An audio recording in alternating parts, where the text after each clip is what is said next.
In this training today, I want to cover the biggest reason why local businesses can't scale, and in particular, fitness businesses can't scale. Really, more often than not, it comes down to time. So if you want to scale your business, most people just have this misconception that I just need to work harder. I just need to put in more hours. I just need to sign an extra 20 customers. When really the goal, if you look at any of the big business owners in the space, the likes of Alex Hormozi, his goal was to grow Gym Launch by X amount per year while working 4 hours per day.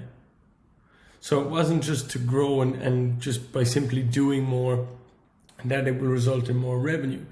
It was the fact that the growth was limited by a constraint. So in this training, I want to jump into it. I want to show you exactly how basically the typical gym flywheel and the new gym flywheel, you can apply these to any business, but why a service-based brick and mortar business is you are the bottleneck in it. You are the reason it can't grow. So on the left, we see here the typical gym flywheel or typical business flywheel. So you give your clients attention, they get results. From that, you get new clients. You can use this as marketing collateral, whatever it may be. From those new clients, you then have to give them more time, which then results in attention on clients, which then results. So where this breaks down is that when you get new clients, it's here in the time section of this. So basically, you're going to run out of time at some stage. And I had a conversation with a business owner just the other day. They're at 250 clients, they're making 30,000 per month, but they simply can't grow because they have no more time. And if they did want to grow, the main thing they would have to do is take away from other areas of their life, i.e. spending less time with their family, working longer hours, sleeping less, all of these basic necessities. So time is the limiting factor. Whereas when we look at the new gym flywheel, new local business flywheel that we work with, you get better service and client results. That leads to an enhanced experience. From that, you get more traffic and sales. From that, you can hire better talent. So the big thing that you're creating in this is leverage. So when companies speak about enterprise value and something actually being worth money, does the business grow without you? For 95% of the businesses that we work with, it doesn't. You are the reason the business exists, and you essentially have given yourself a high-paying job with lots of responsibility.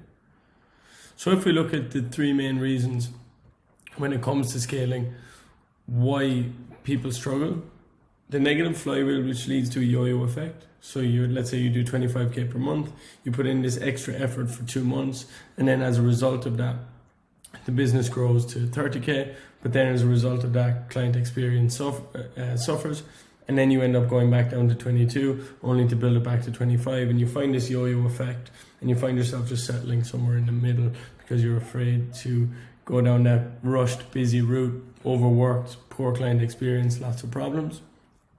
Secondly, the inputs are not scalable. You don't have leverage. You can't simply just do more to scale the business.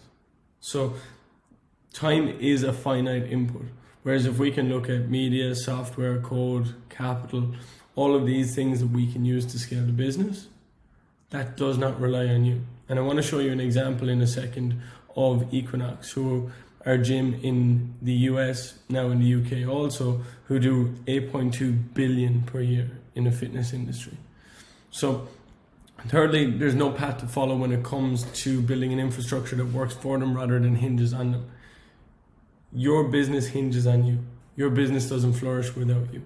So within this, you're breaking down here. There's no more time, whereas you need to be focusing on a better service client results. So how can you cater for more? How can you offer more service offerings, make it better?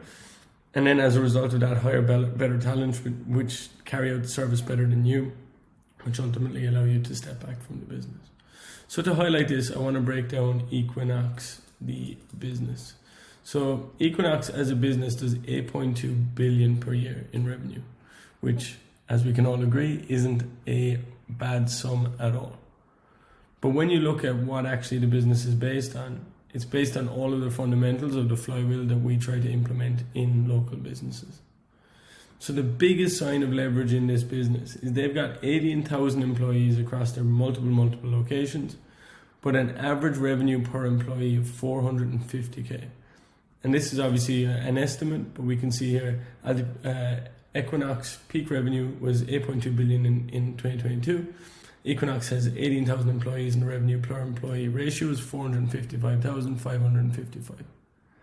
Now this should serve as huge motivation, even at the level we're typically working with gyms, local businesses in the region of 20 to 40,000 per month. So when we go back and when we look at Equinox, how are they doing it? So if we look at their flywheel, better service, client results. So let's start with the enhanced experience, because really at the core of everything is the experience of the clients. And if we look here, they're able to offer rooftop yoga overlooking New York City. An incredible experience, okay? As a result of this, they're able to get more traffic and sales, obviously, from this marketing, from their experience being so good that they can market that really easily. They have leverage in how they do that. They use media and capital, so they spend money on media to basically get in front of more people. From there, then they have better talent to onboard these people, so select this. And I actually went through the process. We can see here you get a reach out and then you get a personal concierge experience. So this FEMA has reached out to me, looking forward to putting a face to the name, so really personal. But this is done at scale. I don't think the owner of Equinox is running around making sure that I got a message from their front desk or message from himself. So we can see here Equinox X Cormac, so really personalized. And then another follow-up. I'm just checking in to follow up. Are you available anytime this week? And there's also leverage in this as well. So using a calendar to make sure that it's as easy as possible. So back to the flywheel. So enhanced experience allows them to use that, leverage that experience to then put into their ads, to then put into their media, to then put into their content, to create an amazing customer experience, as we can see here. So they're giving off this aesthetic, getting thousands and thousands and thousands, millions of views. From this, that allows them to hire better talent. So they can attract better talent given the traffic, the attention, and the experience that they provide to customers. From this, the better talent then provides a better service, they get better client results, and as a result of that, a more enhanced experience, more clients that can invest more in their facilities. So this, as a result, should serve as motivation to you. If Equinox can do 8.2 billion a year and your business is struggling to get past 50k per month, it obviously allows for huge room for improvement. So let's bring it back to what you can do straight away. So enhanced experience. What do you currently offer? Is it a commodity? Is it actually a necessity?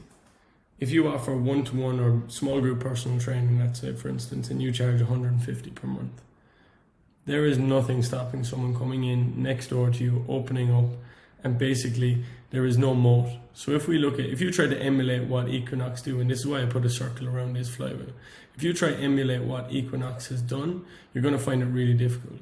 Because you'll need a ton of money to actually get locations like this. You need a ton of resources to offer the client experience. You won't have the money to compete with them on the traffic and sales. You won't have the infrastructure to support that. So there's a huge moat huge barrier to actually claiming their customers. So what can we do as a local business to actually help that? So let me just get back here. So what we can do is, for more traffic and sales, we can take the message, we can take the best customers that we've served and target those people in a leveraged manner, whether that's outreach on social media, whether that's creating content, whether that's running advertisements, whether it's launching a referral program, using what we have already in a more leveraged format. So understanding from the data, our best performing customers, our highest performing customers who get the best results. Looking at, from that, how do we get better talent? Looking at all of the things that you do on a daily basis. What are the key activities that you do, and how can you eliminate everything else that isn't leading to the growth of the business? How can you look at hiring a virtual assistant, a head coach, a programmer, an online coach to support your online delivery, all of these things. From a result of that, now that we're getting more traffic and sales because we're more leveraged there, we've hired better talent. How can we then improve the service? How can we solve all of the problems of our clients? How can we offer nutritional help? How can we offer support when they're doing their weekly shopping? How can we offer check-ins via Loom or WhatsApp in a leveraged manner? How can we offer PDF guides on a monthly basis that we can distribute to all of our customers in one click? From that, then they're getting a much more enhanced experience. You're solving more problems. You've got better talent to cater for their specific needs. From that, you've got more client testimonials, more case studies, which allows you to get more traffic and sales, which gets you more referrals, which gets you more business. So you can see how this flywheel is infinite because you've removed yourself and because you've started using leverage being the key word. And when we look at leverage, you've got 4 types of leverage that you can use. You can use code, which is software. You can use capital, which is your money reinvested in talent or ad spend or marketing. You can use media, and you can use labor, so using other people, and then media being content that you distribute on social media. So I wanted to make this video relatively short, but I wanted to also highlight how we can learn from these big businesses. Because if you're trying to learn from the business next door, who's probably doing worse than you, and you're taking advice from your cousins, your relatives, your wife, your husband, whoever it may be, they don't have the insight, knowledge, or acumen to actually guide you in 9 times out of 10. So what we want to do is, how can we learn from the big players in the space? How can we see what they're doing, how they're gaining such a competitive advantage, and how they're building such a moat around them to make them untouchable? And how can we implement those at the level that we're at? We don't have millions in marketing spend or a marketing budget, but what we do have is simple steps and a pathway. If you want to start today, look at the lowest leverage activities you do on a daily basis. Answering emails, responding to social media, posting on social media, engaging with your customer list, engaging with your email list. They're all 4 things that can be done by hiring a $3, $4 an hour virtual assistant. So you're doing the business a disjustice by carrying out tasks that don't actually directly contribute to the overall business growth, when your time would be best spent creating ads, writing new content, creating new programming, whatever it may be. So if you're to take one action point out of this video, audit your daily log of work. What do you do every day? Note it down in half-an-hour increments and see what can you cut away. And then what with now that extra free time, how can you create more leverage? I.e., how can you create a better customer experience while doing less? So I hope you found this video useful. If you're interested in learning how we place virtual assistants, build funnels, implement leverage in your business, and ultimately scale local businesses to 50 to 100K per month, I'll leave a link below to book in a time to join our Facebook group to engage with me in some capacity. But really hope you enjoyed watching this video, and see you in the next one.